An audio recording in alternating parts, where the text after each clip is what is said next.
President Biden is speaking in Warsaw, Poland. Big event. Speaking about the war in Ukraine. I don't know that this is, again, making much of an impact to the audience he should be speaking to more about, which is Americans, about why we are sending this money. But Putin also gave a big speech where he announced that Moscow and Russia would no longer participate in the just remaining parts of the nuclear arms control pact known as the START Treaty. They will cease trying to work on a new START Treaty, which was that one was signed in 2010 to cap the number of long-range nuclear warheads that could be deployed and the use of missiles that can carry atomic weapons. Putin also said that if the United States test any nuclear weapons, Russia will test nuclear weapons. I still think right there is where we've talked to Rick Riddell about there is diplomacy that could be done here that is not working. He did not say, we're going to test nuclear weapons. He said, if the U.S. does. Well, so he's still acknowledging the U.S. is the power player. Yeah, it's interesting because there's a very interesting dynamic that's happened. We know there's ongoing back channels with the situation with Russia and China. Chairman Xi has made it known that he will, in fact, be going to Moscow, which is very, very unusual for them to leave China. Recently, yes, they have not. They have not been doing that, so he's going to leave and go to China. Now, to Russia? What's interesting about that is the comeback that the Minister of Defense for China said was, "Hey, look, you're saying if you arm Russia, we're going to take this adverse action on you," and they said, "Well, you're arming Ukraine." Yeah. So the China-Russia alliance is for real. Yes, I mean their trade is projected to be at 25% higher from the last year. Putin announced that as well. So I mean, where China sees these international sanctions and says, because the U.S. is so, and the Western world is so reliant on their goods, you're not going to actually apply those to us. And since you're sanctioning Russia, where they are having a tough time getting through those international sanctions, we'll be their savior. So we'll go in and make sure that the stocks the shelves are stocked, that you can buy what you need. Then in return, what are they getting? Cheap oil and gas.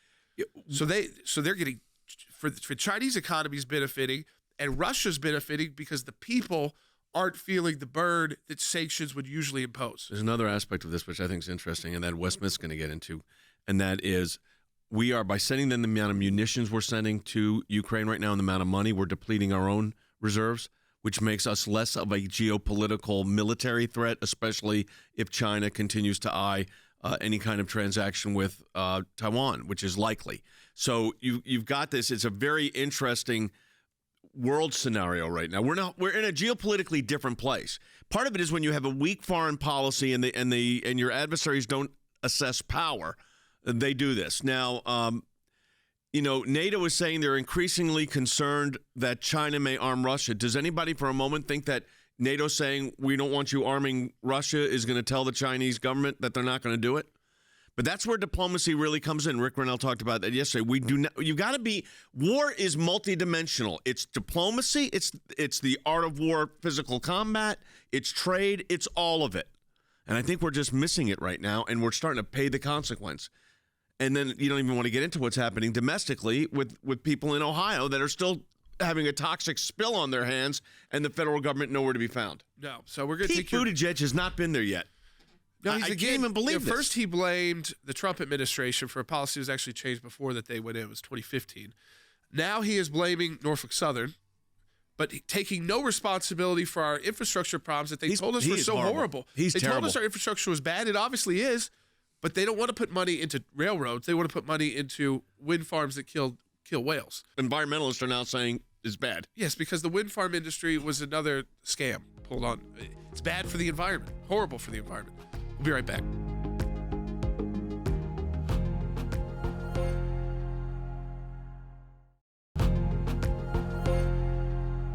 The dueling comments, Biden finishing his remarks in Poland on Ukraine.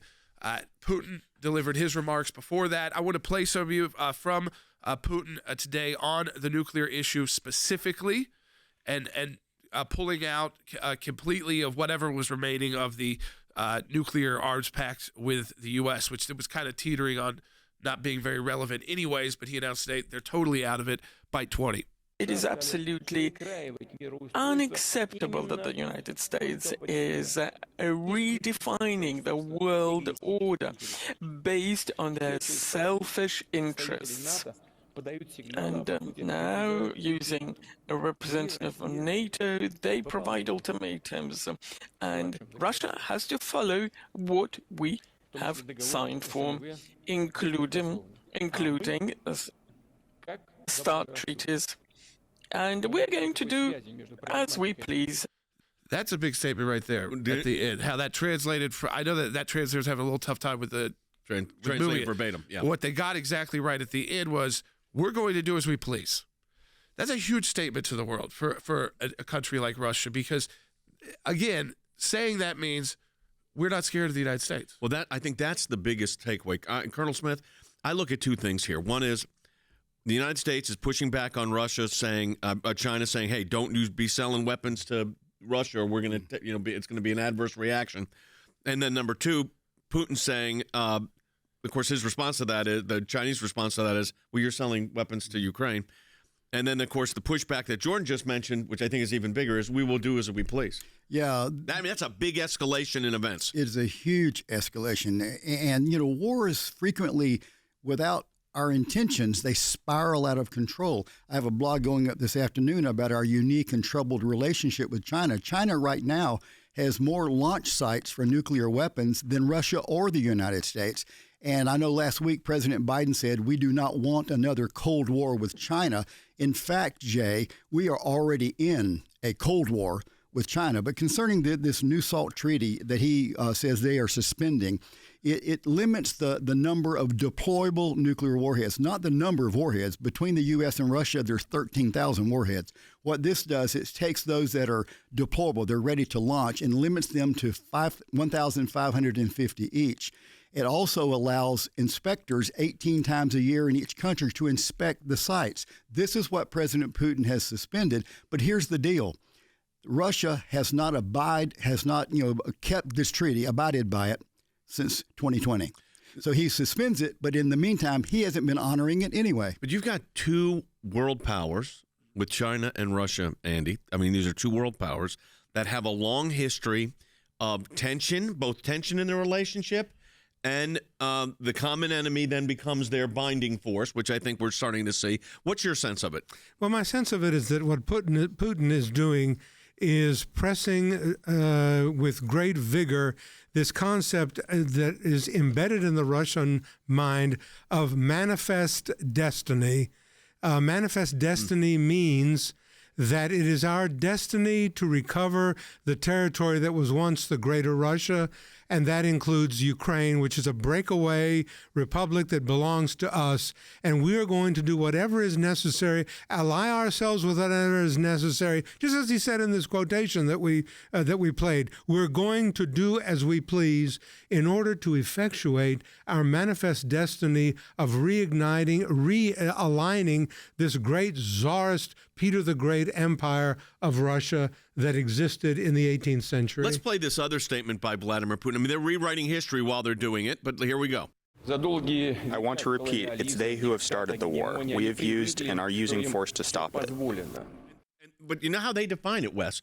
I think they would acknowledge they went in here. Yes. But it was the breakaway itself was the war they started in 1991. Right. That Ukraine has always been a part of Mother Russia. That's the point they're making. I tell you what is more alarming than that, Jay, is that in addition to pulling out of this nuclear treaty, which is the last remaining treaty in the world on nuclear weapons that they just are suspending, but in addition to that, Vladimir Putin keeps saying things like, and I have a quote here, that he's ready to use all means necessary to defend Russia's, quote, territorial integrity. Do you believe that he will use all means necessary? Is that Putin bluster? Or do we have the luxury to even say that? He wants us to believe it. I think personally he is unstable. He has a lot of troubles at home. He's 70 years old. Some of the oligarchs and businessmen are now complaining about the war. The people have been demonstrating in the streets from time to time. Even the hardline nationalists in Russia are saying they're upset about the casualties and about the expense of the war. I want to say something else that I think is important. He has mustered the support unquestionably and undeniably of the Orthodox Church. And I want to tell you, it was the Orthodox Church in Russia that kept Russia alive during the Soviet occupation. But they are in lockstep. They are right with him. He's got Patriarch Kirill, former KGB, same kind of guy as Putin, who took the religious course, Putin took the political course. But when you have the Orthodox Church in Russia behind you, solidifying what your aim is, you have a great force, Jay, a great force. Susie's calling in from Massachusetts on line one. Hey, Susie.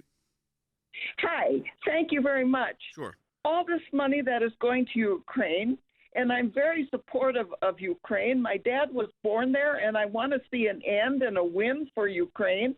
But I'm wondering who's getting rich over all this money, if it's the unionized defense plants here in the U.S.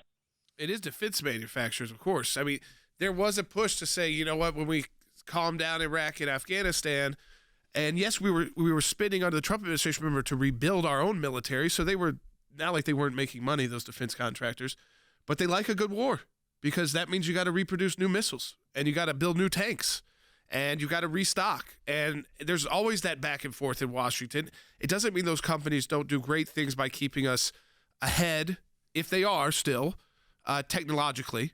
But of course, they benefit from this. Yes. I mean, this is what their business is war. You know, it's interesting. I want to play. This is the statement of the U.S. ambassador to the United Nations. They were Nations. used to 20 years of war. 20 years of war we had in the United States. Most of my life, we were at war in Iraq and Afghanistan. So that was a lot of missiles being bought, a lot of new equipment, a lot of new planes, a lot. I mean, and then that all came to a close. Yep. And so they had to, they're not going to be against this. No, of course not. Let's play what UN Ambassador Linda Thompson-Greenfield said about the situation with China and Russia. Listen to especially the last part. We also have to be clear that if there are any thoughts and efforts by the Chinese and others to provide lethal support to the Russians in their brutal attack against Ukraine, that is unacceptable. Again, that would be a red line. I think we need to stop saying red line, because I think it's a meaningless phrase now. It was meaningless under Obama. It meant something under Trump. It is meaningless under Biden. And if, that kind of language, you want to sound tough is one thing, but they know there's no red line, Colonel. No, and there's no intention to enforce it. The reactions that we would have to China are somewhat limited unless we're willing to disentangle ourselves economically, which we're not willing to do. The other thing that concerns me, Jay, and you and I talked about it before radio today, and that is our arsenal is being depleted rapidly by our support of the war in Ukraine. And it makes me wonder if somehow in China's design of things, they would like to see our arsenal depleted because at some point they are going to invade Taiwan, and it limits our reaction there if we've given so much weaponry and ammunition to Ukraine itself. To me, it's fascinating, actually, that when you look at this thing politically and you look at it historically, that this is no different than its own. The history is just repeating itself. Different players, sometimes different leaders, obviously, but this is imperialist Russia. Well, it is imperialism. It is imperialism on the czarist model. Putin is trying to be a new czar. He's trying to be the new successor to the czarist regimes in the line of Alexander and Ivan and Nicholas and so forth. And he's succeeding in amalgamating at least the power of the people. I know they've rebelled against him and they're against conscription and they've fought and they're complaining, but the Orthodox Church and his supporters are still behind him and still doing this, just as the Germans said, Alsace-Lorraine was ours, we're going to take it, it's our manifest destiny. And the Russian and the English years ago said, Wales belongs to us. This is something rooted in historical fact, Jay. You can't overstate that. His attempt to embody and embrace the Ukraine and amalgamate it into Russia is a historical necessity for Vladimir Putin.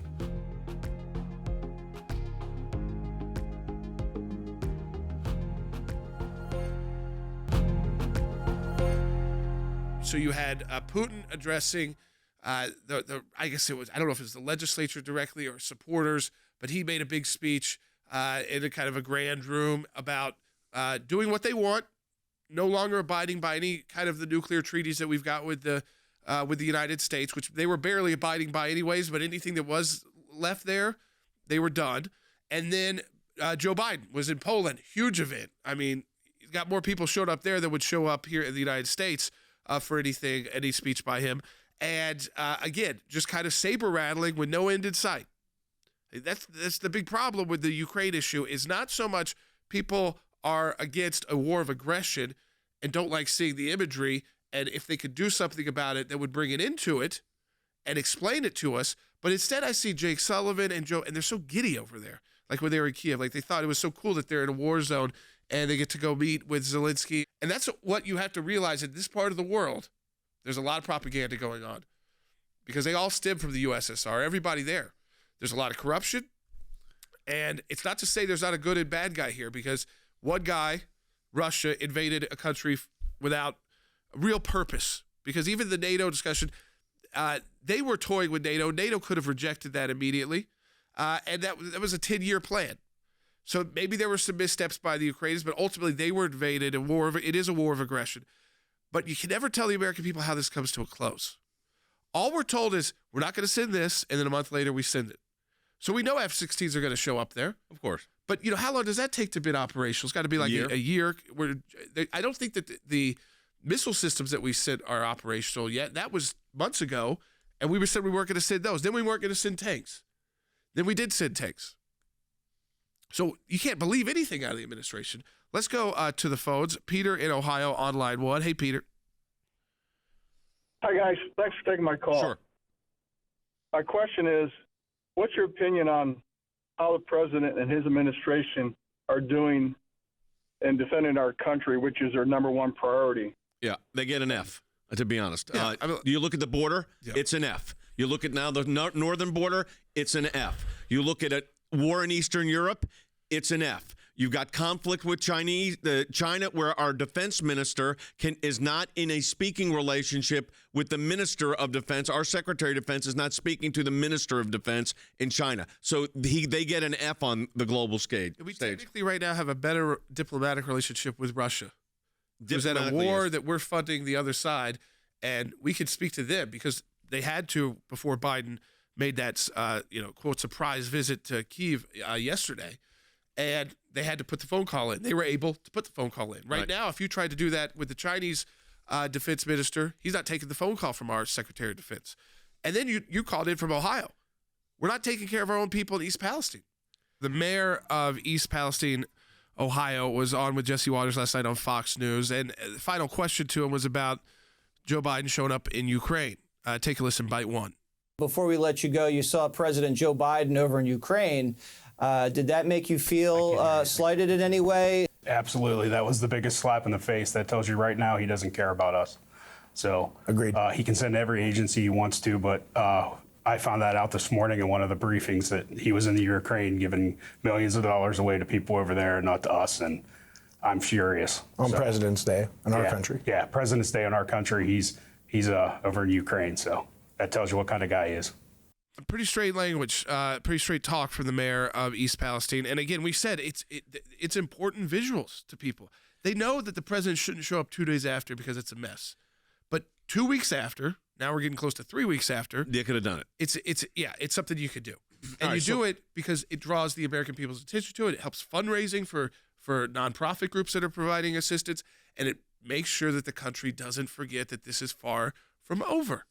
But that you're going to be there with him. So since Donald Trump announced he was going to go last week, exactly. FEMA made a reversal 2 hours later that they are now going to send in the FEMA supplies, which is what people need, like water, bottled water. And then Mayor Pete has announced, I don't know if we have a specific date yet, but he is planning to go. Yeah, well, we were pretty tough on Mayor Pete yesterday on the last 2 weeks on this broadcast because he has not been, and he's the Secretary of Transportation. Which means don't put a small-town mayor in charge of your transportation operations because you're seeing what you get. Harry Hutchinson, our director of policy, is there. The mayor of the town of East Palestine is upset. He's upset with President Biden being over in Ukraine. He's more upset with the slow federal response. How do you see it right now? Well, I think the mayor of East Palestine is justifiably upset. If you look at the Biden administration, it is run by globalists who continue to preach openness, tolerance, and inclusion with respect to every other country and every other individual in the world except the United States. And that was what was so triggering about the presidency of Donald Trump. He was focused on putting America and Americans first. They didn't like that. These individuals that inhabit the Biden administration are much more comfortable in Paris, in London, in Sydney, or Rome than they are in East Palestine or in so-called flyover country in the United States. And so at the end of the day, they marginalize those individuals who live there, and they marginalize their interests. They don't see it as terribly important to actually show up in East Palestine. And I guess that is why the individuals who live there are so infuriated, because they're having to deal with toxic chemicals, contaminated water, and no support from the federal government. I do not understand what they are thinking, Jordan. This is politically here. What are you thinking when you didn't send FEMA in? What are you thinking when you didn't send your Secretary of Transportation in? What is your thought process that does this? They don't care. It's like not going to the border, and then ultimately going and not really going, and then having this crisis that just keeps unfolding. And again, it's on the border. When they go down there, it's all about the migrants. It's not about the drugs that are killing Americans. So ultimately, I mean, it took a bunch of. It shouldn't take a political pressure, and it shouldn't take partisan action to get the Secretary of Transportation to show up in a major transportation disaster that is ongoing.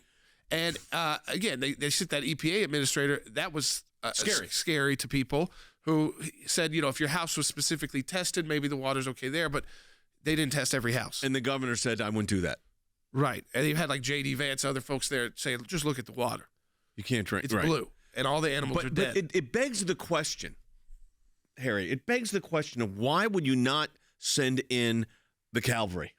Well, in part because the Biden administration is populated by individuals who are tone deaf. They don't seem to understand this situation, number one. Number two, they don't see it as terribly important. And number three, they see these types of disasters as basically the impetus to accelerate the green energy move, to get away from carbon, to get away from all of these so-called toxic chemicals, just devastate middle America, while the agenda of London and Paris takes precedence over the interest of the American people. With all the emphasis that this administration puts, Jordan, on environmentalism and green energy and all this, you've got an environmental hazard that has exploded on this town.